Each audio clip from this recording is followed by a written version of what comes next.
Hello mga mare, mga sis, good morning. At andito ako ngayon sa aking part-time job. Dito lang ito malapit sa amin, sa labasan lang namin. Isa akong cook ng pananghalian at hapunan ng ah, isang 24 hours na tindahan na merong 5 branches. Ang kanilang tauhan is mga 20 katao. So yun ang ipinagluluto ko ng pananghalian. Isang ulam sa tanghali at isang ulam sa gabi. So ngayon, ang ating menu for today is tinolang manok. At ayan, nakabili na ako ng mga ingredients. Ayan, meron na rin tayong binabad na chicken. In-order ko yan nung isang araw pa. So kaya binababad ko para lumambot. So, sabahan niyo ako na magluto. Stay tuned mga mare. So ngayon ay nagsisimula na ako magbalat ng luya. Habang ginagawa natin to, konting kwento lang.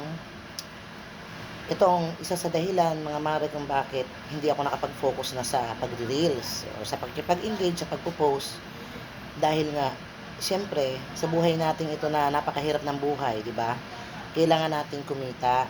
Well, meron naman akong hanap buhay at alam ng karamihan yun nga pag-deliver ng money. Actually, ang amo ko dito ay yung isa kong customer for 2 decades.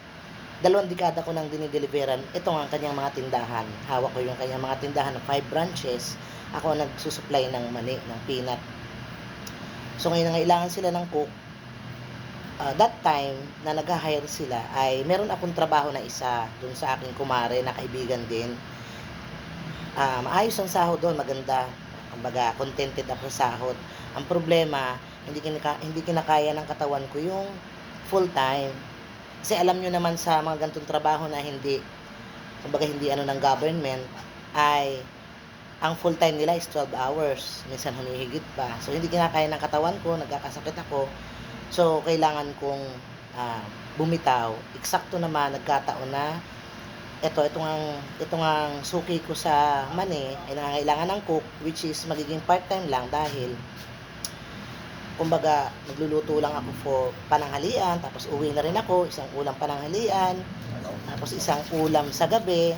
Pagka luto ko ng isang ulam sa pananghalian, uwi na ako, ang bahay ko dyan lang, paglabas lang din dito, lakad lang ng konti, yun na.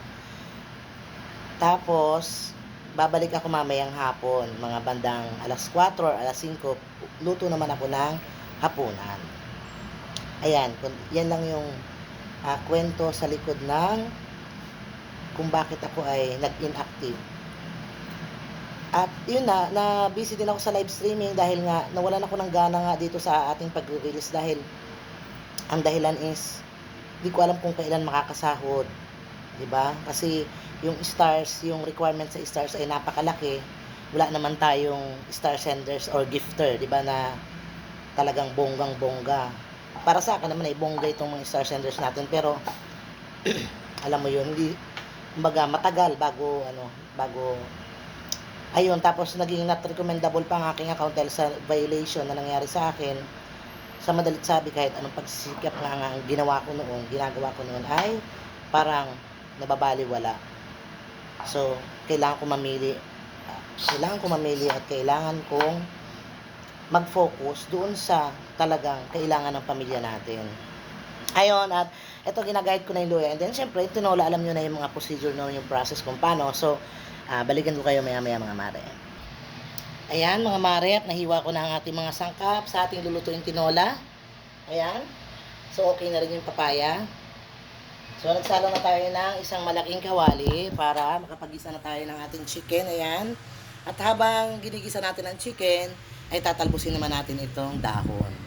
Ayan mga mare, at see you ulit mamaya pagtapos na akong magluto.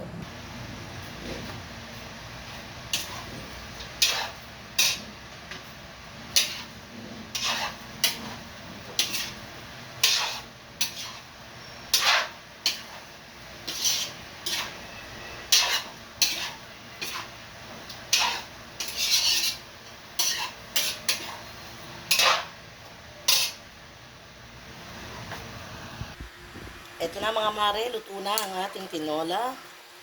Ayan.